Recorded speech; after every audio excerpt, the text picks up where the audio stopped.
Thanks for coming. Everybody had enough coffee? I'm going to steal a line from my friend Gary Reeves that this is going to shake, rattle, and roll some long-standing beliefs. So as they say in 12-step programs, take what you like and leave the rest. I hope you take more than you leave. And let's get started. So this is aviation safety tips. We're going to talk about stuff you already know, and I'm going to suggest different ways to think about things, maybe different ways to do things with regard to fueling, pre-flight, and checklists. And I'll have this slide with my, which button does this? There we go. With my email address up at the end again if you want. I'm happy to hear from you. And I think Loretta has a magic way of getting PDFs of these to everybody later, but if not, just take my email address and I'll send it to you. So one of the theses, oh, do I need to stand somewhere for the camera? There's the camera. I'll stand here until advised otherwise. In front. Okay, thank you. Is details matter? Hopefully you know that since you've been flying. And so we're going to touch on the best way to ground an aircraft for fueling. Exhaust pipe or not? What are you missing during your pre-flight inflection? Inspection, I need more coffee. Is it better to do the mag check by going 2 clicks and then 1 click, or 1 click and then 2 clicks? Does it matter? Interesting question. And learn the answers to these and many other questions in this lively, fast-paced seminar. So let's move. Details matter. Subtleties can make or break the outcome of a flight. Seemingly small changes can make a big difference when it comes to safety. Everything I'm going to suggest today takes no time and no money. Tiny exceptions, 5 seconds. To me, that's no time. And when I get to fuel sampling, I'm going to suggest something like the GATS jar. That's $20. That's the only thing I'm going to ask you to consider spending in terms of dollars. But nothing I'm going to say today takes, some of it takes 0 time. Just do things in a different order, and some things take like 5 seconds extra. So brief outline. So let's just get started. That's a little bit about me. And from top to bottom, roughly, I'm on my 10th airplane. Notice 3 T-18s. I just can't get away from them. This is my beauty out there on the flight line now, and we're going to make a bunch of noise and fly back to Oregon after this. No, I didn't build it. I might be able to build a dog house, but it would probably collapse on the dog. So, so that's the specs on the airplane. And I'm out of Twin Oaks Airpark. This is PDX up here. And so Hillsboro, and then a little bit south is Twin Oaks Airpark, where it is always blue skies and sunny, except when it isn't. All right, so when I first started putting this together like a year ago for Zoom, you know, we're all bored as heck a year or two ago with the pandemic. I'm like, I just got to do I have to do something. So I put stuff on Facebook and to our instructor group at Twin Oaks and said, hey, I can't seem to stand still. What bugs you about what students do, even though you try to get them to do otherwise, or pilots when you do flight reviews and stuff? And I got bombed by ideas from my fellow instructors, from people on Facebook. So that's just page 1. Wow, that's a lot. But wait, there's more. Here's page 2. Don't try to take pictures. You'll forget it. Page 3, page 4, page 5, page 6. Wow, that's a lot. So I had like chopped and slashed until I get it down, and maybe I'll get it done in an hour. So how many of you read my article in Mentor magazine in the March-April issue? I recommend you do. It's going to be all about grounding for fueling, which we're going to talk about now. So that'll give you paper or PDF or whatever it is, online version, and it looks like that. My Vanna Loretta Webb is holding it up. Do you have some of those to give away? She's got like prizes for you. So my article is in there. Thank you. Everything you know may be wrong. I did not write that tagline. That's what the editor did. But anyway, so don't blame me. So anyway, let's move on. So grounding the aircraft for fueling. Why? Okay, so let me explain something. This is a cochlear implant. This ear is deaf. Like there's sound coming in this ear, but it's unintelligible. So I only have one ear. I'm literally half deaf. I need you to shout, and I need you to raise a hand so I know which mouth to look at. So that would help me a lot. So why do we need to ground for fueling, sir? So we don't catch fire. We don't catch fire is the reason. Exactly right. So wouldn't it be wise to ground effectively in a way that you know you're grounded? That would make sense. So it's fun to put presentations together because you jump on Google and say, I wonder what kind of pictures and anecdotes there are. And of course you get mobbed, you know, your computer explodes whenever you search for anything. So I found this where a gentleman wrote, hello, yeah. I used to think this problem was exaggerated, like grounding, yeah. How often do things blow up? Until I met a man who had seen one of these destroyed by a static spark in World War II. The fuel hose had been carried up the ladder to the overwing tank fillers. Refueling started without connecting an earth or ground lead. A spark jumped the gap between the nozzle and the fuel tank. Aircraft destroyed.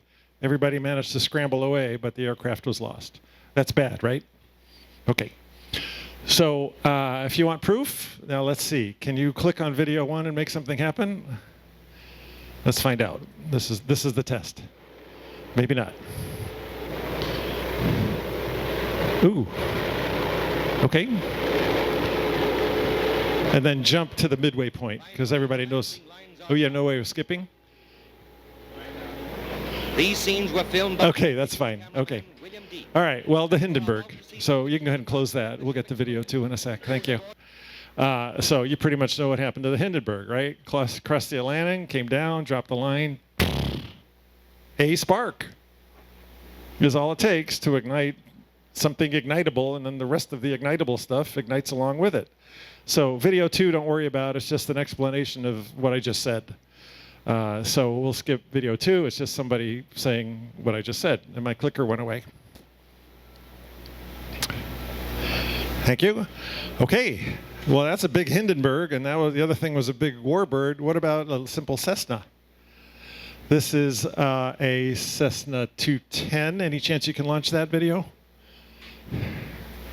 It burned up in a hangar. Were they fueling in a hangar? We'll find out. Stand by. Can you get audio out of that too? Okay. Yep. And actually bring it over. Just move it over to center it if you can. Okay.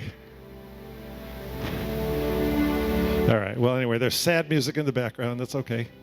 Yeah. Aircraft accidental fire during maintenance in a hangar. Bye-bye, a beautiful airplane. Of course, a bunch of damage to the roof of the hangar also.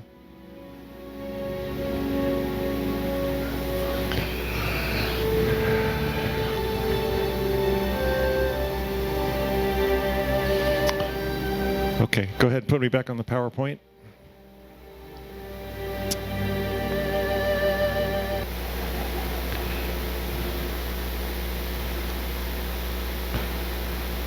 Boom.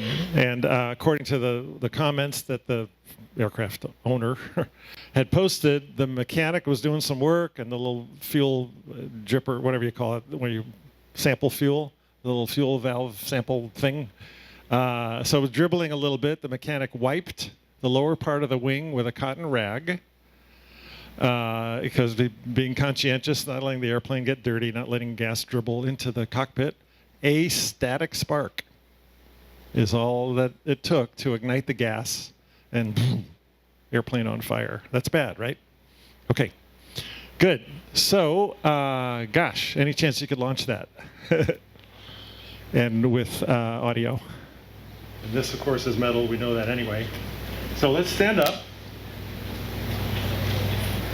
What we really want to know is that electrically connected to the filler neck of the fuel cap of the fuel tank. So I have a clip on my exhaust pipe. So this is exhaust pipe to fuel tank. Here I am on the fuel tank. No change in reading. there is no electrical connection at all between the exhaust stack and the fuel tank.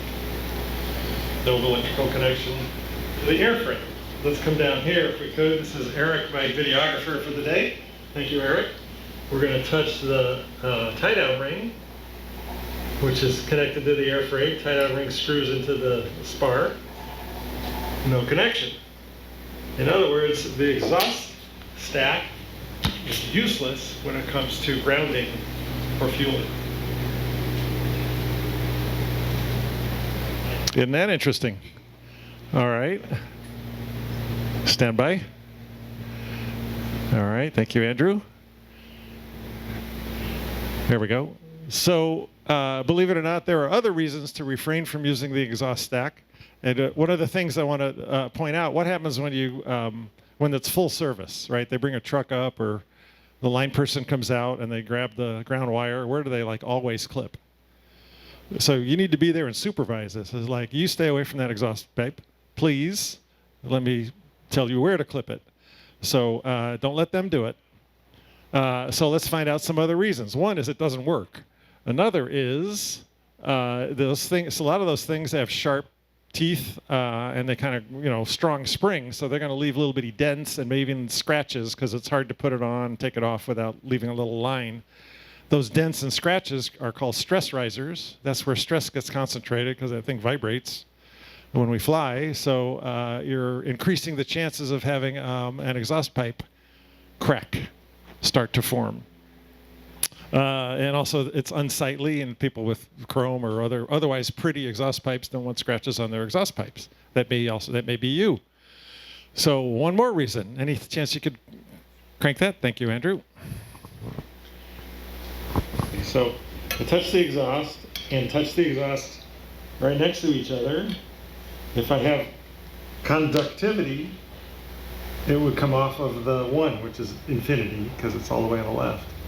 If I touch the two leads together right there, I get conductivity, right? But if I just touch the exhaust pipe to itself, if I just touch both leads to the exhaust pipe, even do a little scraping to try to get through the oxidation, I still don't get any conductivity. Let's think about that. If we can't even get a probe or an alligator clip to bite through the oxidation, how can we possibly use this as a ground for the airframe? I hope that makes sense. Okay, raise your right hand. I promise never to clip to the exhaust pipe again the rest of my life, and I promise never to let anybody clip to the aircraft I'm renting or anything else. I'm not touching that exhaust pipe except with soft things like fingers or something. Okay, hands down, thank you. Okay, interesting, huh? All right, so what do we do? Well, details matter. And so let's look at some other ideas. How about a tie-down ring? Would either of those work? If not, why not? Paint, other than being pretty, is what? Electrically. I can't hear you, but it's an insulator. Yes, thank you. And then whatever, corrosion, rust, oxidation, all that stuff. What's that? Insulator. The electrons don't know where to go through that thing, so that's useless also. So if the tie-down rings look like that or like that, no joy. If they look like this, remember in my airplane, I showed, let's see if the exhaust pipe is connected to my tie-down ring. I happen to have real pretty tie-down rings. I got lucky when I bought the airplane. And I tested that. I ohmmetered the tie-down ring up to the fuel tank, and it's perfect. So I always clip to my tie-down ring. But that's because it's pretty. Stainless, chrome, whatever it is, it's shiny. Shiny, shiny, shiny. So if you don't have that, typical rental airplanes, Cessnas, they're corroded to death. They're great for tie-downs. They're just not good for grounding. So what do we do? Answer? You ready for the greatest cop-out of all time? Do the best you can. Okay. Tell me something useful, Phil. Well, here's a Cessna, and it's got, some of them have the step there and the step there, so you can jump up and check the fuel if you're under 50. So this one up here, which is for, on the strut, I would say no, because why? It's painted, right? In fact, the strut was probably painted, and then the strap was put on and cinched tight, and the straps, that's just paint. It's just no.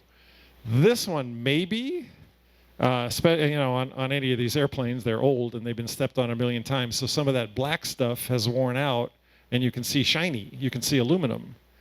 That might work, because what you don't know is what's between this big metal L bracket and the airframe. The airframe may have been painted, then that got put on, and then the rivets were hammered.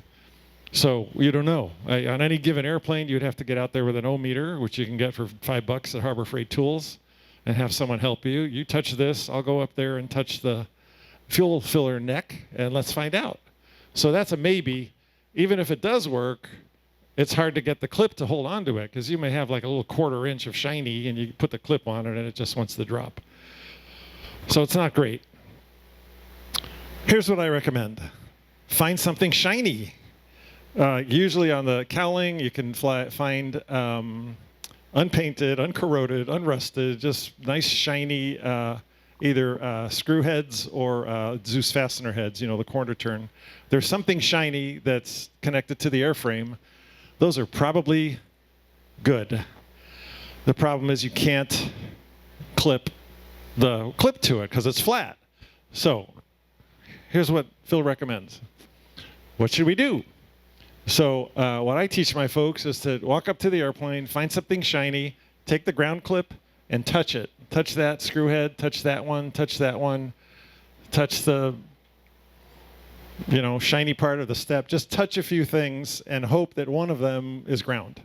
Because all you want to do is initially get the airframe and the earth to the same potential, or the airframe and the truck to the same potential. So you only have to do that once. If there's a little spark, you'll be like, I'm glad I did that. If there's no spark, you'll be like, I'm glad I did that, because the spark may have just been invisible in daylight. Maybe there was a spark, maybe there wasn't. But the point is, to get that ground established, you're just basically discharging the airplane. After that, it doesn't matter what you do. Once the airplane and earth or truck are at the same potential, throw the ground clip away. Clip it to the rusty tie-down ring for show, because you should look like you're grounding. But you've already accomplished it just by the fact that you touched the airframe with the ground clip. Literally touch it. I mean, so think about this. How do you experience? So how do you experience sparks at home in winter? You go across the carpet. You're done. The discharge has now occurred. So you're finished as soon as you make good contact. And since you don't know which of these is really going to give you good airframe contact, I just say just touch a bunch of them. Touch this if it's available. Then clip to the tie-down ring, which does nothing, but it looks like it's grounded. It seriously does nothing. But touching the airframe through a shiny thing, it will get you to the point you need to be. Then, as long as you maintain contact like that between the nozzle and your fuel, whatever it's called, filler neck, thank you. Now you're maintaining the ground, and you're preventing any static from building up due to the fuel flow. Fuel flow itself will create static, because fuel is an insulator. The rubber hose is an insulator, and it's got metal in it, but it's still not perfect. So the mere act of fuel flowing will create static. So as long as you keep these two things in contact with each other, most of the time, in my opinion, you're safe. By the way, I'm a retired electrical engineer. Bachelor's and master's degrees, and 35 years as a senior engineer. So I have some background in this. Nonetheless, I haven't gone out and tested this on every aircraft in the world. So some of this is theory, but I think I stand on pretty solid ground. So discharge it first by shiny. Then I don't care what you do with the ground clip. Just don't put it on the exhaust stack for the other reasons we mentioned, which is the stress risers and such. Excuse me. Clip it anywhere. I don't care. Clip it to the seat. Right? But usually the tie-down ring, so it looks grounded. And then as long as you maintain this contact most of the time, I don't think anything bad can happen.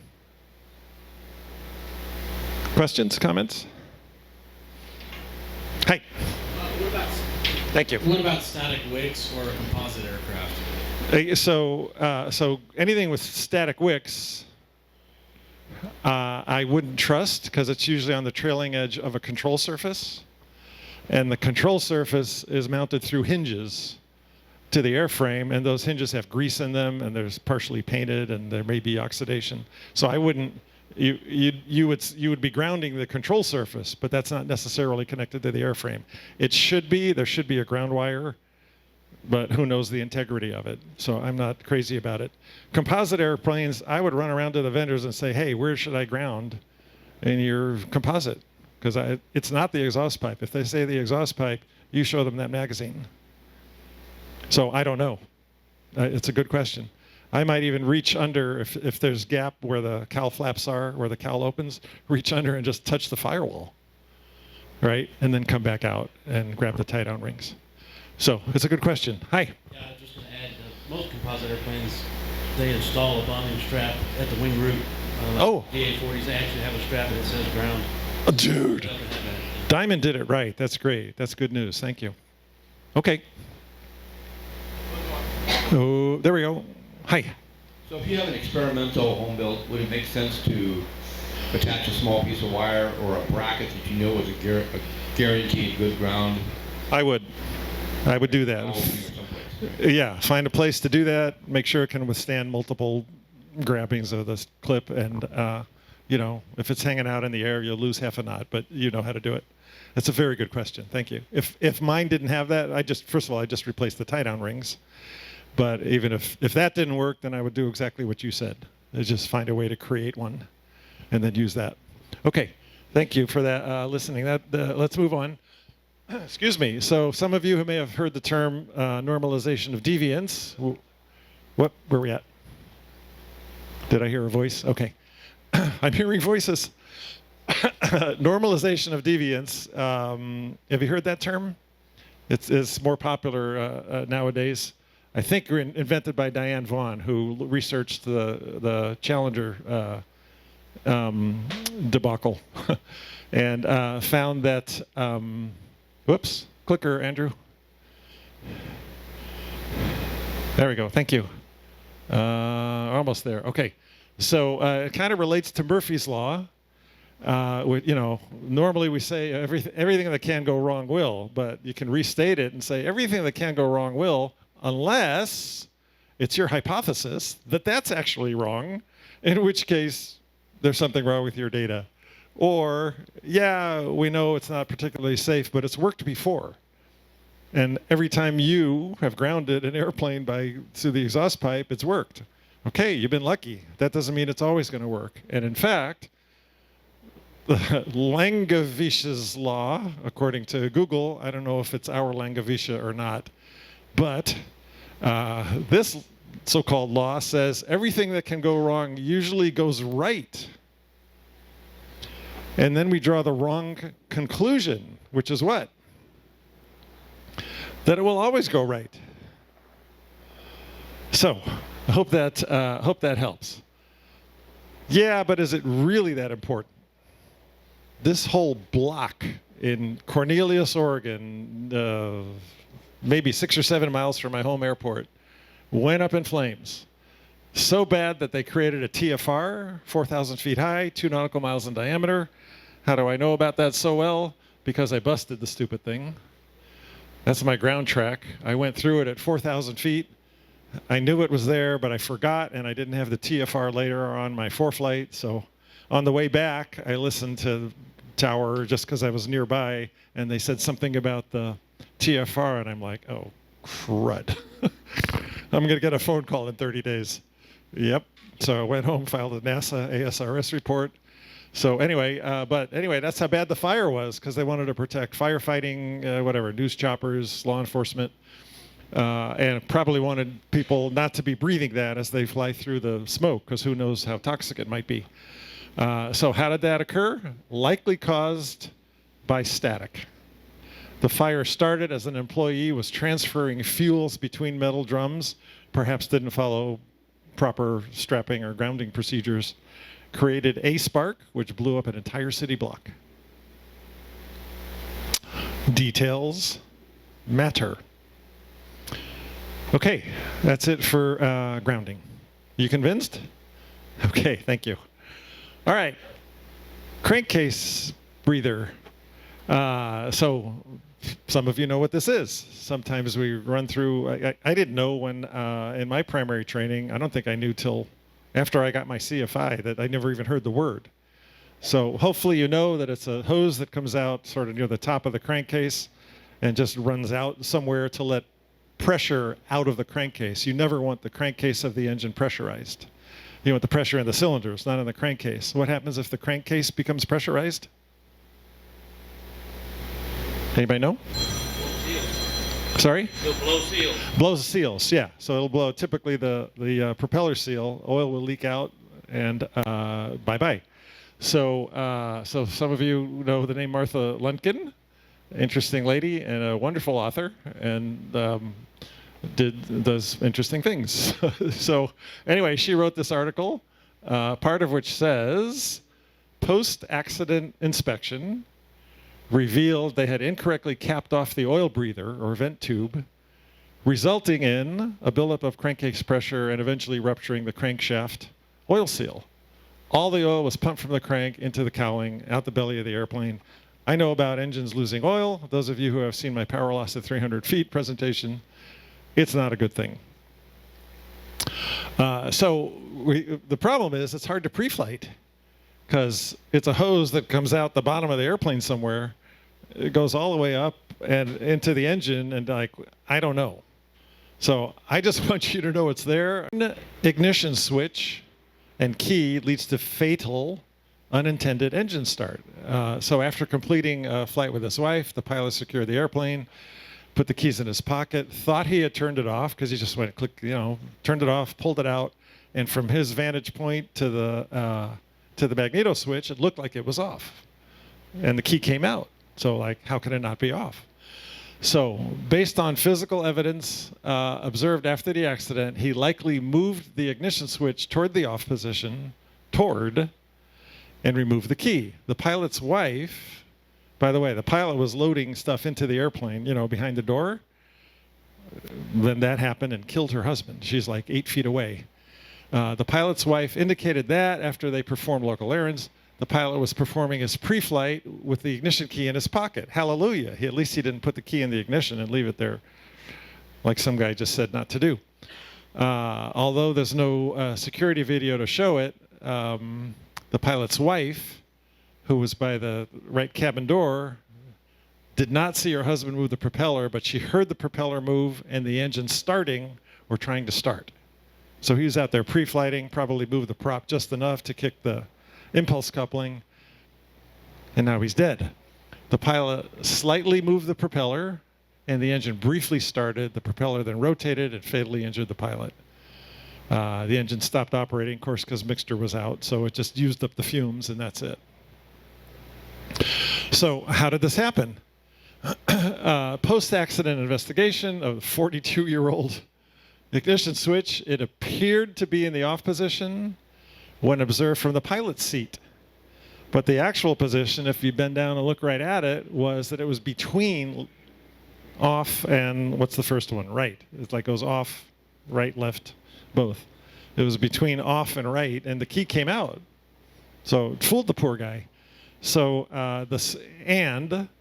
here's my thing. The switch and key were determined to be slightly misaligned with the placard markings. That's not unusual to have that thing slightly rotated with regard to the angle of the key.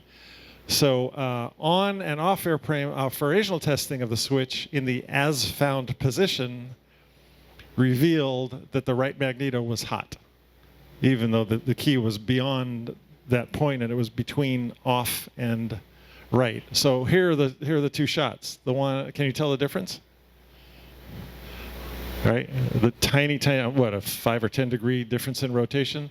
The one on the left looks like it's off, even like looking straight at it, but if you were above it and you look down at it, it would look off. But the real off looks like this. Therefore, I have my students do this. So this is, I filmed my student doing it because he got it and he does it beautifully. Watch this. Left. right, off. Doesn't go any further. Keep that pressure. And 2 times. So have your students not just count the clicks, but name them, because you want them to know how this switch works. So even turning on, I'm like, okay, what position is it in? Great. What's the next position? Right, left. They've cleared by now. Right, clear. Right, left, both start. On the way back, it's shut down with the mixture. Okay, where you at? Both left, right, off. Look at it. Keep a little bit of counterclockwise pressure. Pull it out while it's off. Right? Details matter. A 10-degree error in turning the magneto switch off killed this guy. Help. Details matter. An airplane is not a car. Nothing I'm suggesting takes, if I suggested anything, it takes more than 2 seconds to go and touch some shiny things and then clip to the what do you call it, tie-down ring. So I haven't cost you any time or any money yet. So I hope this works for you. So master switch, just real quick, I want to make sure my students understand the 2 halves. And so when you're initially pre-flighting and you turn on the master to check the fuel gauges, which we explained, don't believe them, but it's nice that they move. You want the turn coordinator to make noise if there is one. And maybe you lower the flaps for pre-flight and so on. So explain to them that the right half energizes the electrical system, the main bus. The left half wastes power unless you're about to start, because what it's doing is energizing the alternator field, which is useless unless the engine's turning, because then you want the alternator field energized to make power. So just use the right half, especially nowadays people turn things on and it takes 10 minutes to tell Garmin what to do, and then you shut down. So don't waste power by turning on the alternator half when you don't need to. That make sense? Okay. All right, Andrew, you want to hit that video for me, please? Gaps. Next item, mixture rich. That's pretty easy. Make sure it's all the way in, and there should be a small gap. Some people keep trying to push and push and push. The point of that gap is that it means that the mixture control is full rich at the carburetor prior to bottoming out here on the panel. If this actually hits the panel, you don't actually know that it's full rich literally at the carburetor. So a little bit of a gap there. And the same thing if your throttle full, you can have a little gap there. That way you know it's full at the carburetor. Otherwise, if it bottoms out here, you don't really know what's happening. Okay. I see people all the time do that, especially with the vernier control. They'll put the mixture in, and there's a gap, and they're like, do this. All that does is stress the cable. It doesn't get any richer. It's bottomed out at the carb. You're done. You want the gap. No gap is bad. Gap is good.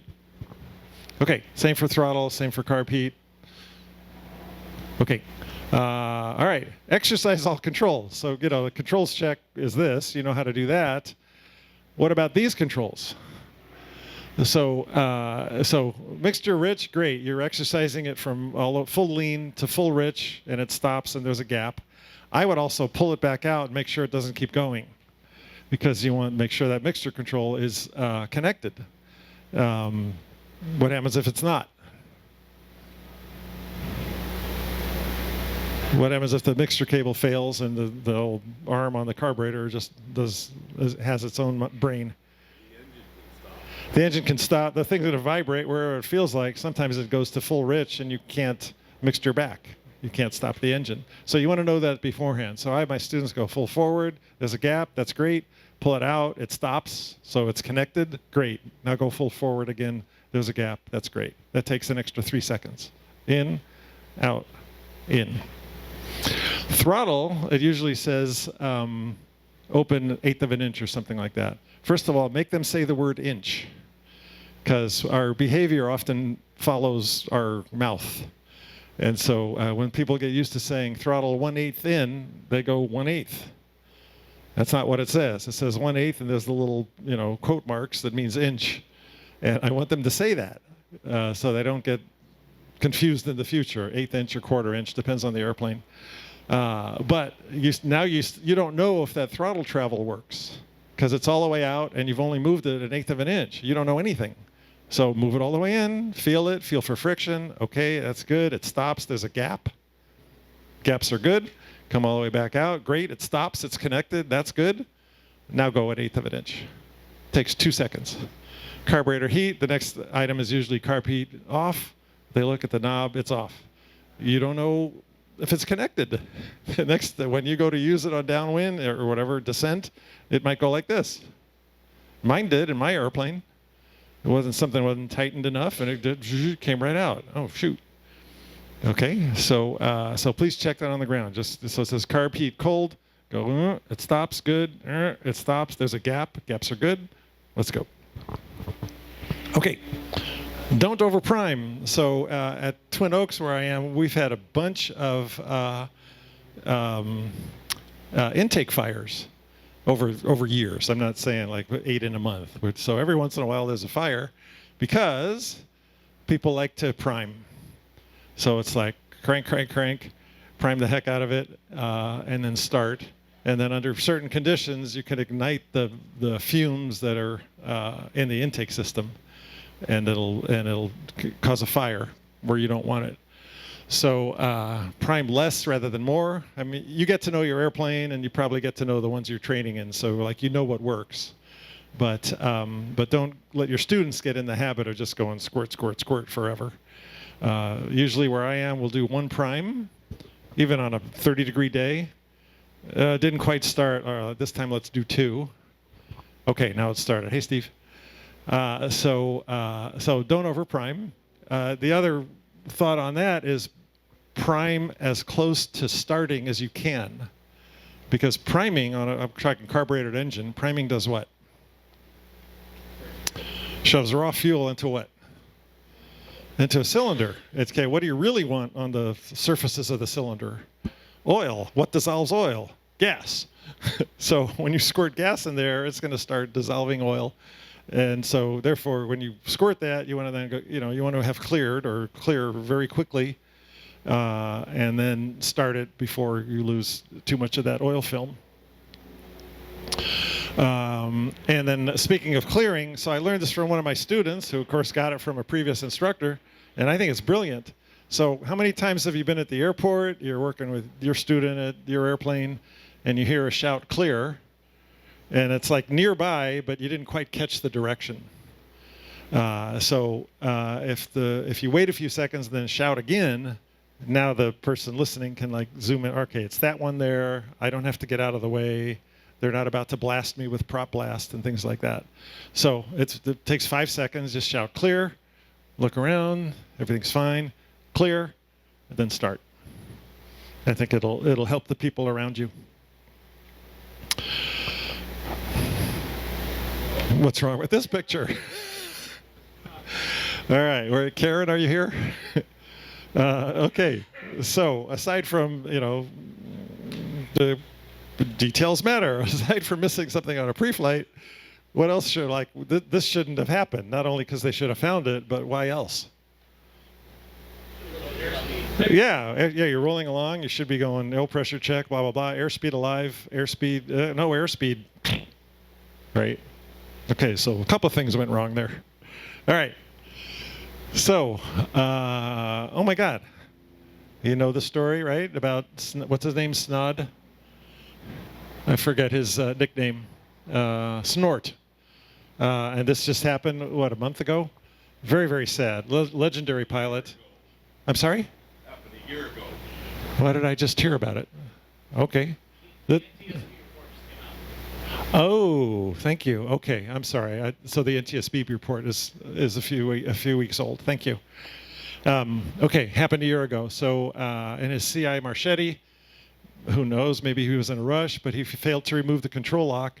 Apparently on that airplane, even when the controls are locked with this device, they still move a little bit, but you certainly don't have full control.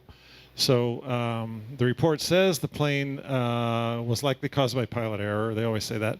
The report released concluded that he'd failed to remove his control lock, which caused them to lose control. They just took off and went over and crashed within a minute. So teach that controls-free item on the checklist carefully. Like really, check all aspects, all the way in and all the way out, in all angles. I see people do a Cessna check where they go like from horizontal to about there. You know, the thing goes 90 degrees. Go 90 degrees. And all the way in and out, and of course the rudder pedals. So, details matter. This is my airplane a year ago. So when you have wheel pants, you can't see much, right? You can see like 20 degrees of the circumference of the airplane, of the tire.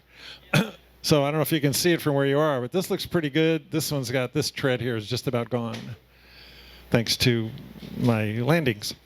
So, but you don't know that unless you look at it, roll the airplane a foot or two, look at it again, roll the airplane, look at it, or have someone roll it while you kind of follow it along on the ground. Do that for both wheels. I'm a tail dragger. Right? The tail wheel is solid. Do it for all three tires, however many you got. And make sure there's not like one spot where someone before you, because it couldn't have been you or your student, right? Scraped it pretty good, and now there's like one spot down to the cord that's just ready to pop. Even if there's no wheel pants, that's better. You can see most of it, but you can't see that spot on the bottom. So just be real careful, roll it along, look at the whole tire.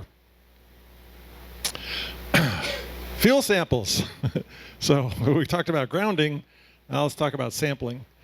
So how many of you have ever found water or other junk in fuel samples? Yeah. So there's endless stories about this.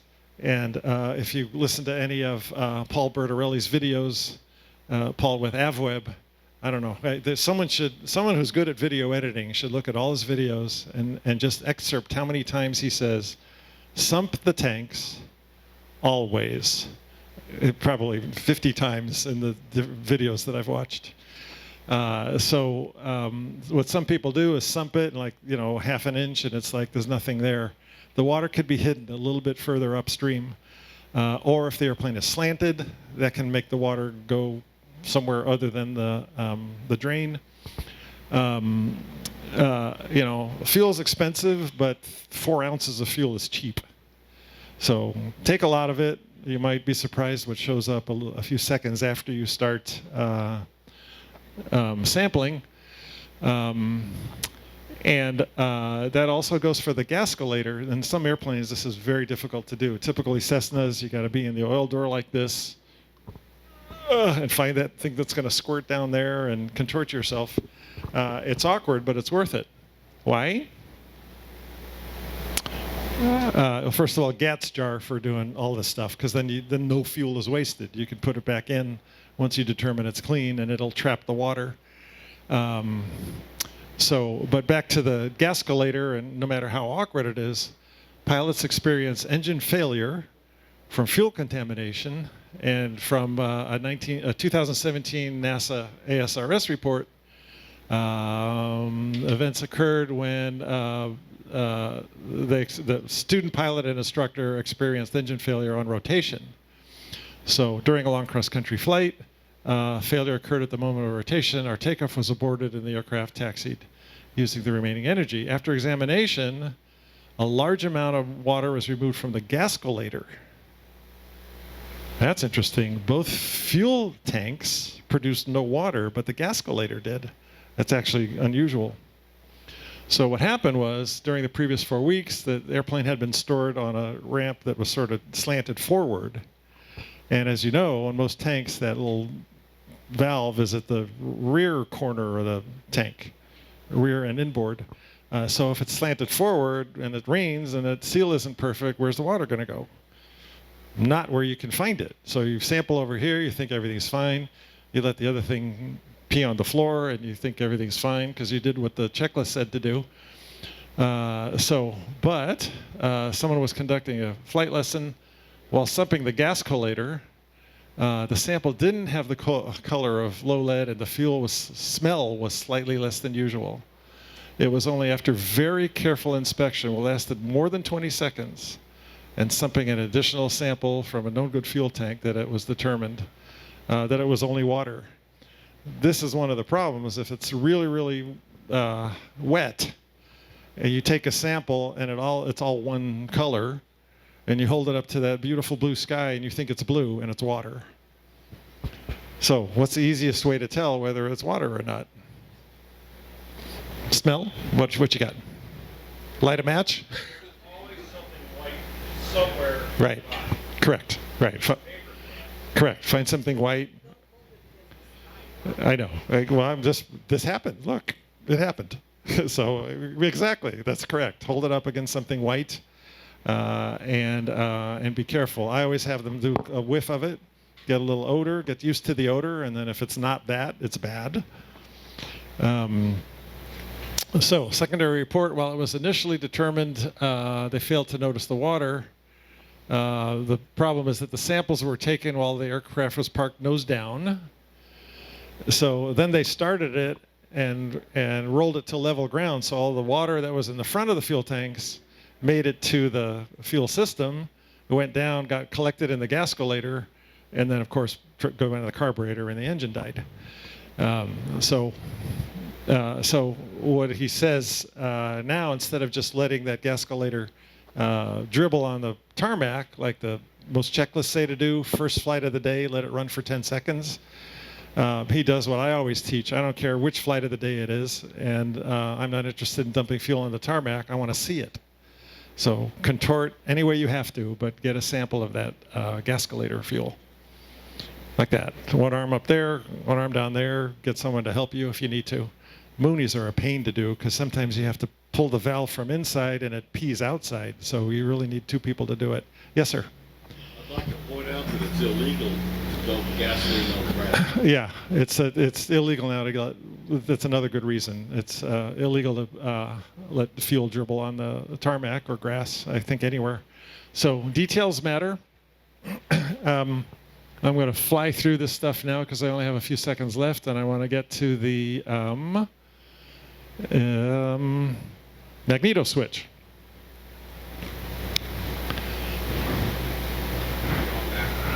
No, I'm not. Alternators, generators. Ooh, this I have to show. I'll do this, then I'll do the magnetos, then I'll be done. So one missed item on a checklist. So I've read too many accident reports, and I've seen what happens if even as little as one checklist item gets missed, and it can lead to disaster. So what happened was at Columbia Aviation Association, where Steve and I are members out in Oregon, we were lucky enough to have Greg Feith, who's a well-known former member of the National Transportation Safety Board, and he gave a Zoom conference to us from the East Coast or wherever he is, and we're out in Oregon, and he was kind enough to give me permission to use this 1 minute of video to tell you what can happen if you miss one item on a checklist.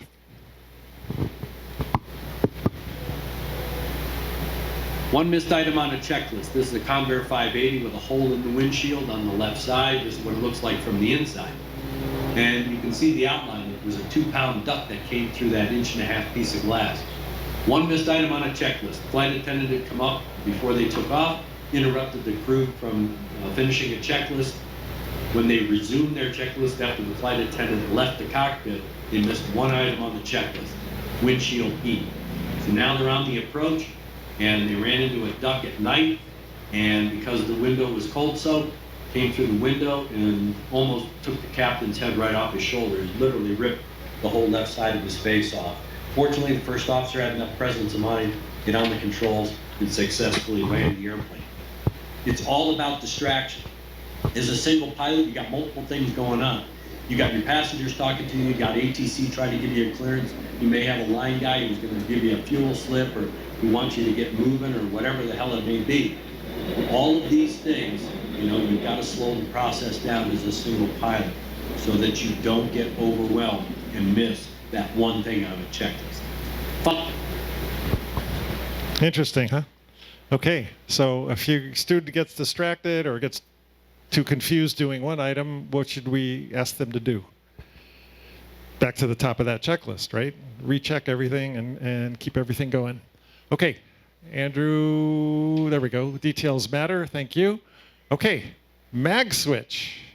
I can explain it faster than I do on video. Okay, tell me if this has ever happened. Student does the magneto check and thinks that they have gone back to both, but it's actually in the left position. It's not quite back on both, but they think it's on both. Anybody ever seen that? Yeah, I see a few nods.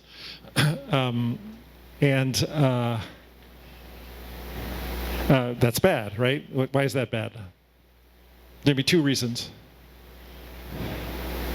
Less power. You don't get full power and no redundancy, right? This beautiful system, which is fully independent and fully redundant, except unless you have the one mag thing, you just destroyed the redundancy, right? It kind of defeats the purpose. So, so here's what I've started to do. First of all, I always have them name the clicks when they're starting and stopping, so they really get to know the mag switch. And what I find is, if you do one click, they're looking. First of all, they're looking at the RPM. Let's say 1700 RPM. They're on both. They go one click, and it's 1650. They go back to both, 1700. Go to the right, and okay, 1620. That's within spec. And then before they even turn the key back to both, where do their eyes go? Back down to the next checklist, and then they rotate the key without seeing if the RPM came back. So two problems. One, they don't know that they actually went back to both. And two, they don't know that it didn't just break. Things break when they break, right? So it may have just failed to the point that going back to both doesn't do anything. So please train them to watch until they're done doing something, then take their hand off and verify that it's the way it is. So what I find anyway is that if I have them do two clicks first, because they're watching the tack, they go back to both, they watch the tack, go one click, they watch the tack, and even if they get distracted and only go one click, at least they're on both. It's a tiny bit safer because that very last one, when they look away, they might think that one click is two clicks, but all they did was go from right to left. Hope that makes sense.